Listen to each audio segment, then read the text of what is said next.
This is the Fantasy Alarm NBA DFS show with Jon Impemba and James Grande.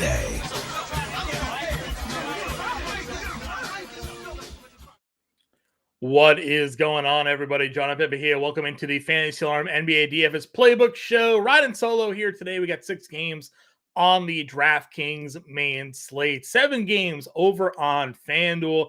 Those of you may have noticed that tonight's slate on DraftKings is excluding the 9 p.m. and 10 p.m. games over on FanDuel. They're not including that 10 p.m. start time as well.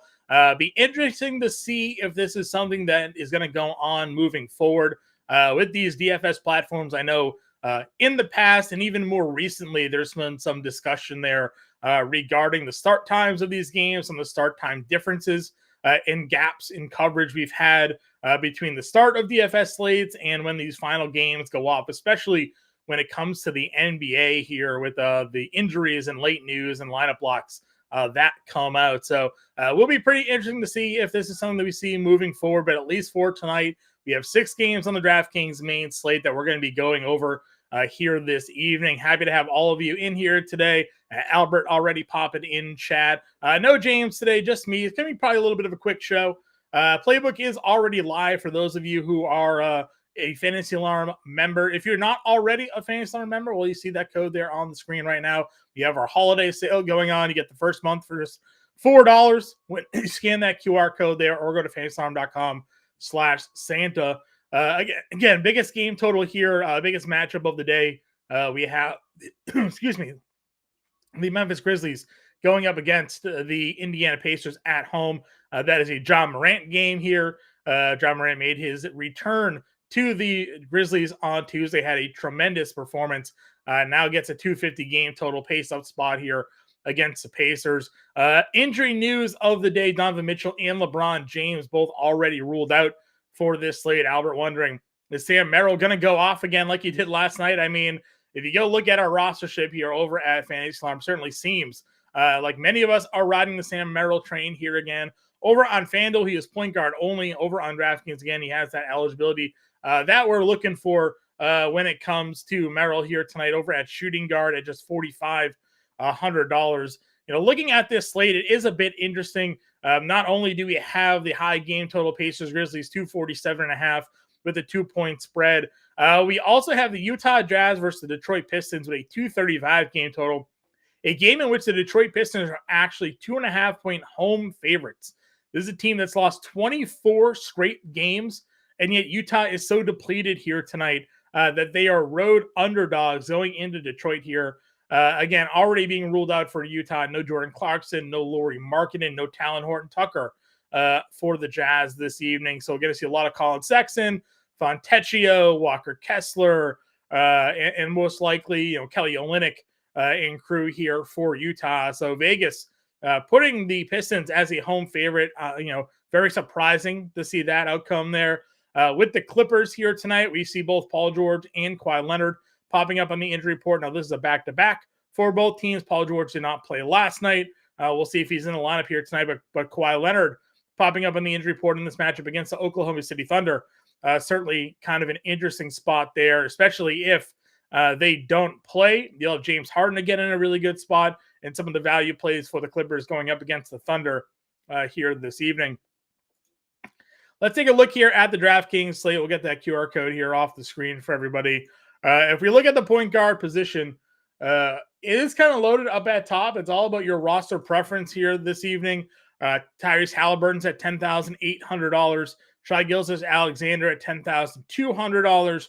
John Morant at $95, James Harden $93, and Damian Lillard $91. This morning when we broke down the slate, we talked a lot about this pricing tier, and maybe if we saw guys like Giannis Antetokounmpo, who is ruled questionable, gets ruled out. Maybe Dame Lillard becomes appealing. Now with Paul George and Kawhi Leonard questionable, James Harden certainly draws more appeal here. But especially on DraftKings, John Morant is clear far and away, I think, the top play. He's the top rostered high price play on tonight's slate here as well. $9,500 again in his return game. Played 35 minutes off the rip, 57 fantasy points, 34, 6, and 8 in that game here. So You got to think more people are going to be attracted, one, to the matchup against the Pacers. We've talked a lot about that this season. Any matchup against Indiana provides just such a ceiling, high ceiling potential for the players in that game here. So it shouldn't be too surprising to see John Morant when it comes to roster tonight, sitting towards the top for the high priced plays. But obviously, as players end up getting ruled out and maybe some more injury situations give us a bit more clarity, we might find maybe someone like a James Harden, because he's a little bit cheaper, creeping up the rostership. Cleveland owns the top 2 price guys here tonight, Craig Porter and Sam Merrill.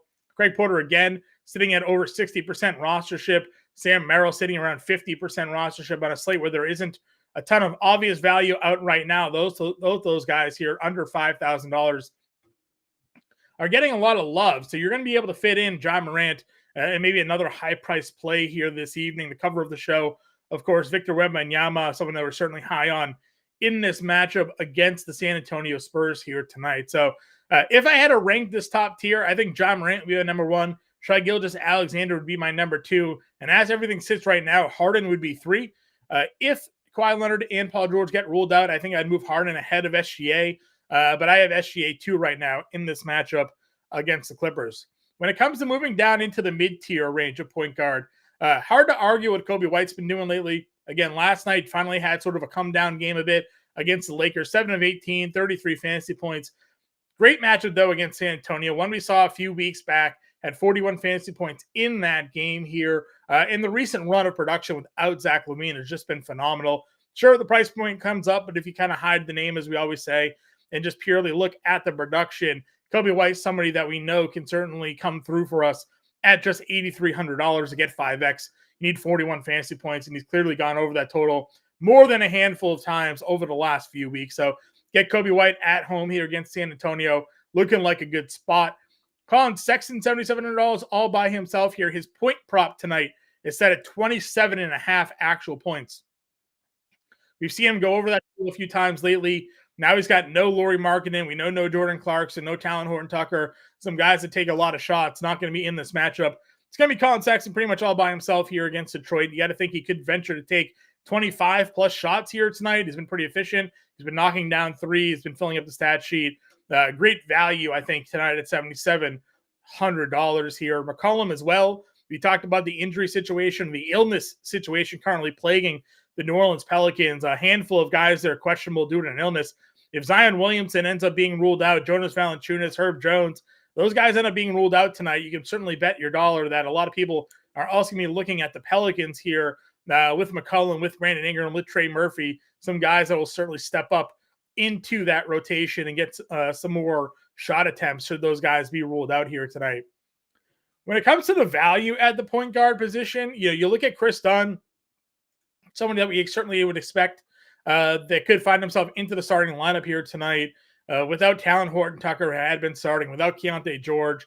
Chris Dunn likely starts $5,800. Certainly the price point's jumping a bit on him, but we've seen him start a few times this year. We've seen him play some minutes and come through and be a productive play. Plus, you just have to add in the fact that the Detroit Pistons are not a good defensive team. Dunn could return some value. Killian Hayes is questionable, which put Jaden Ivey back in play at $5,600 as a potential start. You have some guys with dual positional eligibility, but again, the chalk play tonight, again, over 60 fantasy points is Craig Porter. Played 25 minutes last night, did not shoot the ball well against Utah, but still came through with 30 fantasy points, more than enough to pay off the $4,400 price tag. He got just a slight bump here tonight. So Craig Porter, again, a popular play to help you spend down and save some money. Him and Sam Merrill leading the rostership exposure here this evening. So would see many lineups on the 6-game slate certainly getting to them tonight. If you want to take some dart throws, Sasser played some minutes when Killian Hayes was ruled out. If that ends up being the case, as long as he doesn't foul out, maybe there's a chance for him in this rotation. We are getting the breaking news right now. Zion Williamson officially ruled out. So we'll see what happens with the rest of this rotation tonight for the Pelicans. Valanciunas is also dealing with an illness, as was Herb Jones. So Zion already being out gives a big usage bump there to the likes of McCollum, Ingram, Trey Murphy. Could see Najee Marshall move into the starting lineup. Najee Marshall, $3,700 on DraftKings would present a pretty good value here this evening on the slate there as well. Over at the shooting guard position, Again, Donovan Mitchell ruled out, Paul George questionable. I know we haven't played a lot of Cade Cunningham this year, but I do like Cade coming off of a ceiling game at 67 fantasy points against Atlanta. Utah, again, really depleted tonight. Not a great defensive team. Detroit's home as well. Utah's on a back-to-back. A lot of things are lining up, it feels like, for Cade Cunningham to have himself a strong performance this evening. And yeah, the 67 fantasy points may be a bit of an outlier, but had 56, had 48, had 45. So a good run of recent games here from Cade Cunningham. So at $8,600, if you want to game stack that one, certainly something to potentially pay attention to for Cade. I'm not playing Desmond Bane with John Morant until he comes down below 7K. We talked about that this morning. Brandon Ingram, certainly now a strong play tonight without Zion Williamson at $7,900. Coming off a game where he had 34 actual against Memphis in a game that Zion played but was limited in. Just kind of shows you what the ceiling could be for Ingram there with Zion off the floor. So definitely liking him. Probably comes closer to a core play opportunity tonight, given that matchup against Cleveland here. We've talked Sexton. Don't really have much interest in a lot of the Indiana guys. They all feel too priced up for me. You have Max Strus. You have Chris Middleton. I do like Karis LeVert at 6,500. I know he's not getting a ton of minutes here. The 27 back-to-back games with Donovan Mitchell and Darius Garland out gave you 41 fantasy points against Utah. Certainly can do that against the Pelicans here tonight. So while he's not the greatest value, I do think that he's a good, safe mid-tier play on this slate. Murphy, like I said, now becomes a pretty strong play. I think a lot of people will find themselves going to him without Zion in the lineup. We saw that a few nights back. Hit 5 of 10 from the floor, 7 of 10 from the floor here against the Wizards. 49, 24, 28 fantasy points, 3 of the last 4 games. The Memphis game, certainly, you would have liked to see more shots go his way, but just did not fall there. So still a good play tonight. You have Norman Powell. If there's no Leonard, no George, Powell's going to play a lot of minutes. Played 31 and 30 the last 2 nights anyways. He played 36 without Paul George against Golden State. So strong numbers for minutes here coming out of Norman Powell lately. And may even start tonight if Leonard and George both find themselves getting ruled out on this slate.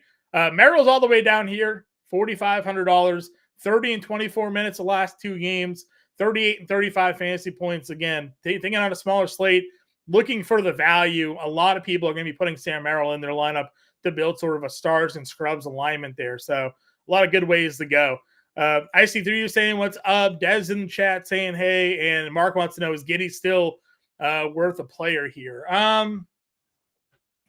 Giddey's been fine. The minutes for him and sort of his role continue to be a bit inconsistent at times. 24, 15, 29, 24. Like, I don't love this out of him. I really don't know why all of a sudden he's sort of falling out of their rotation a bit. 40 fantasy points and 3 of the 4 is great, especially given the per minute production out of him. But I don't know. It feels like great matchups he's had against Memphis, Sacramento, and Utah. It's a lot to ask, I think, for a guy to give you 40 in 24 minutes every time. So I'm probably not going to go Giddey there, Mark, at $6,100 there. Small forward, again, a position where we've talked a lot of these guys due to the dual positional eligibility. We do have DeMar DeRozan here at $8,400, coming off of a 50 fantasy point game. Last time he played San Antonio, he had 49 against them. Had a double-double in back-to-back games last week as well. So a guy that continues to fill the stat sheet. He's going to take a lot of shots. And knowing that Vucevic is there in the paint certainly could find, looking for Chicago to take more shots on the outside. From DeRozan, from Kobe White, and less appeal likely to go into Vucevic here. So I don't mind DeRozan at $8,400 this evening, especially as more value opens up. It's easier to get to him here on this slate. Gabriel, my problem with Agbaji is he's just such a low usage player. Profiles more as a 3-and-D guy. I know he's cheap, but I don't really want to go too deep into this Utah rotation. I think Colin Sexton and Walker Kessler are certainly fine plays, and we'll see what the starting lineup ends up looking like this evening, but I don't think Agbaji is where I would go. I'd rather go maybe Chris Dunn for some value on this slate here tonight. If we're looking at some other small forwards that we haven't discussed already, you have Keldon Johnson here at $7,200, 35, 32, 31, and 36 minutes. The minutes for him are, even in blowouts, have been pretty strong, so he feels like a very safe floor play. We know what the ceiling can be. He played Chicago at 20 actual, 35 fantasy points in that game, coming off 43, a 28 and 12 double-double against Milwaukee in Milwaukee is pretty impressive. Lakers here, 28, 5 and 8, 36 minutes. Again, a pretty good spot for him here as well. So Keldon, assuming he is in tonight, pretty strong play. I like Bojan Bogdanovic at 6,700, racing the floor for Detroit for sure. Some guys we've talked about here. I think Caruso's too expensive on DraftKings. Better play on FanDuel. Fontecchio probably starts. I do like the minutes for him here. 36 minutes against Cleveland. We saw him starting and playing over 30 minutes for a good stretch of games a week or so ago, knocking down shots. We had this stretch here, back-to-back 3 straight games of over 30 fantasy points. So Fontecchio would be somebody I'd look to play over Agbaji. Again, I get pricing difference-wise. Big gap for Fontecchio over Agbaji, but we know at least Fontecchio has sort of the experience there to give us the production we're looking for in the spot. Can we play Wemby and Cade tonight? Yeah, I built a lineup with Ja and Wemby tonight, so I think you can play them both. Shouldn't be too difficult with some of the value that's opening up here, especially the Cleveland guys. If you're going to use both of them, Merrill and Porter, you'll be able to get Wemby and Cade, no problems there. So not too much of a trouble getting those guys into your lineups. Vince Williams, another one, played a lot of minutes, 35 minutes there with Ja, so seemingly pretty safe for him here. 9, 7, and 3 again. My problem with him is always volume. He's got to hit his shots. He took 6 shots. 5 of them were from 3. He hit all 3 of them. If he doesn't hit his shots, we have this kind of game against OKC. When he hits his shots, he gives you the 20-plus fantasy points. I like that he's aggressive on the glass. 9, 7, 8, 5, and 7 in those last 4 games. Could have had more rebounds against OKC had he played more minutes there. So Vince Williams at 52, I would have loved him to say under 4K, under 5K, but kind of is what it is. Amir Coffey, if there's no Paul George, we know will start. Played 39 minutes last night, 24 fantasy points. He played 29 minutes against Golden State the last time that Paul George sat. So the minutes will certainly be there. If you add in the fact that Kawhi Leonard may not play now as well, Amir Coffey could see himself taking some more shot attempts here this evening. So don't mind Amir Coffey at 46 if he's in that starting lineup again.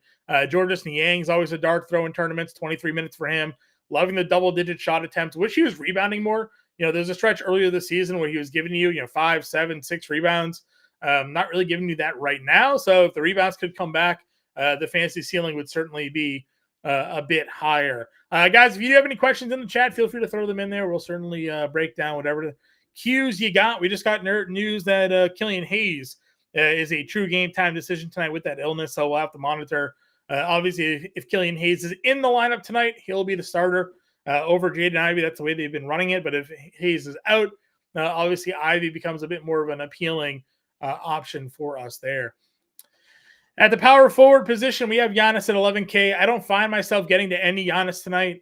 You can always play him yourself. Certainly not going to tell you never to play Giannis. The man has been off some really strong games. 61. He had a 95 fantasy point game against the Pacers in that in the in-game tournament. A couple of 60s here already this season. Went for 68 against Orlando earlier this year. So again, you want to get to Giannis here tonight. Certainly that's your call. 11K is one of the most expensive plays on the slate. There's definitely value again playing the Cleveland guys to help you get Giannis in your lineup. So certainly can do that. If Leonard is in and George is out, I don't mind the Leonard play at 92. Wemby, as I mentioned, cover of tonight's show. I got him in all my lineups. Loving the blocks and steals combos for him lately. Double-doubles in all these games. And he had the 2020 game against Chicago just a week or so ago. So Wemby at 9K feels like a pretty good price tag to take advantage of for him there. And then I kind of moved myself down there. I didn't really look in this mid-tier range. A lot of these guys have dual positional eligibility, so you could play them if you want. Jaren Jackson against the Pacers at 79. Sure. John Collins finds himself in the starting lineup. Yeah, maybe if you want to go there. Bojan had the dual positional eligibility. Fontecchio's down at 6K. I do like Bobby Portis at $5,500 here. Again, pretty consistent minute run for him. So I do like that we're getting. And then, of course, 51 and 45 fantasy points in 2 of the last 3 games. So, pretty good price, decent matchup where I think they're going to have to use him. He had 27 fantasy points against them earlier this year. So if I'm looking to spend down at power forward tonight, I think Bobby Portis at 55 stands out. We'll see what Utah does with Hendricks. Obviously, they haven't been playing him a bit much since, their rotation got a bit healthier, but did have that run of 4 straight 20-plus minute games, 18, 17, 20 fantasy points. So Hendricks is in the starting lineup or in their rotation tonight, definitely some appeal. And then Najee Marshall, like I mentioned, played 28 minutes against the Wizards in that game, had 36 fantasy points, had 29 fantasy points, and 20 minutes in that blowout win against San Antonio. So if he starts, I think we'll like him. But even with Zion out, you're going to see some rostership, I think, come Najee Marshall's way here this evening. And then the center spot, again, you have Wemby. I like Vucevic in that matchup against San Antonio. Had 47 fantasy points, 21 and 16 in his own right there. I just didn't find myself getting to a lot of Vucevic tonight because I've been using Wemby at my center position, but certainly can't throw Wembanyama in your power forward, play Vuk in your center, and let it ride. I do like Chet Holmgren. $7,400. Again, ridiculous block numbers lately. Been giving you some double-doubles. A good value for the price and a good matchup against the Clippers, a team we have targeted with opposing centers this season. So good spot for Holmgren here. If you want to go Wemby at power forward, Chet at 7,400 in your center, I think that plays up pretty well there. And then Walker Kessler was my other center here, $6,600. Gave you 42 and 45 fantasy points in 2 of the last 4 games. Love that the minutes are over 30 in the last 2 games here. Now no Lauri Markkanen and no Talon Horton-Tucker. You get another 30 minutes tonight for him against Detroit and Marvin Bagley or James Wiseman. It feels like a really, really good play to have Walker Kessler in there this evening. So, mid-tier centers, again, we'll see what happens with Olynyk at 62. On FanDuel, Wiseman's a pretty interesting play. He's under 5K. I'm not paying that price tag over on DraftKings, though, at $5,800. Wendell Carter at 54 and Marvin Bagley at 53, I think, are kind of the value centers that I'd find myself looking to get to here this evening. So, again, guys, quick 6-game slate here. I'll go ahead and put a lineup together, kind of give you an idea of where I've gone with my builds this evening. We got Porter in a point guard. We have Merrill here at the shooting guard position. I've got Ja in my guard. I think I had Wemby at power forward. Let's see. Wemby at power forward. Chet, 49. I think we can throw Najee Marshall now in at the forward spot. Small forward, $5,400. Norm Powell, then a $4,800 util. Let's see, where would we go? $4,800 utility play. I think it would have been Amir Coffey is what I had in my lineups, assuming that those guys were ruled out. So if we have to pivot, let's go Walker Kessler here. 56 util. Give me let's go Jaden Ivey for now. And if we have to pivot down, we can, depending on the Killian Hayes news. So Craig Porter, Sam Merrill, Norm Powell, Victor Wembanyama, Walker Kessler, John Morant, Najee Marshall, and Jaden Ivey is a quick roster build that you can kind of throw together here. Again, Killian Hayes is a little bit cheaper. So if you wanted to spend down, you could. You have Branham here at 5K. I like that play there as well. So, guys, playbook is out. You can get in that Discord tonight if you want to get some more updates before the 7 o'clock roster lock. And again, as I've said before, if you've been waiting to become a member of the Fantasy Alarm family, right now our holiday sale is going on where your first month is just $4. That's $1 a week for the first month here. You can check it out. Go to fantasyalarm.com/Santa. Use promo code Santa when you check out for the month-to-month cost there. Again, your first month is just $4. You try it out, $4 if you like it. Stick with us. If you don't like it, you can cancel it, but I guarantee you'll like it, and that gives you access to all of our content here, not just the fantasy NBA DFS content, but all DFS content that we have out on site here. So check out the holiday sale, the MLB draft guide as well. The Fantasy Baseball draft guide is coming out next month. So if you sign up today, you'll get the draft guide included in your month package there. So if you're playing fantasy baseball, you definitely want to take advantage of this offer. You'll be essentially getting our Fantasy Baseball draft guide for $4. So check it out there. Dez, love you in the chat, man. I hope to see you in the Discord soon. Guys, we'll be back tomorrow. It's Listener League Friday, so be on the lookout for the invite to that here tomorrow there as well. But for tonight, everybody, good luck, and we will be sure to catch you in the Discord with any news that comes about.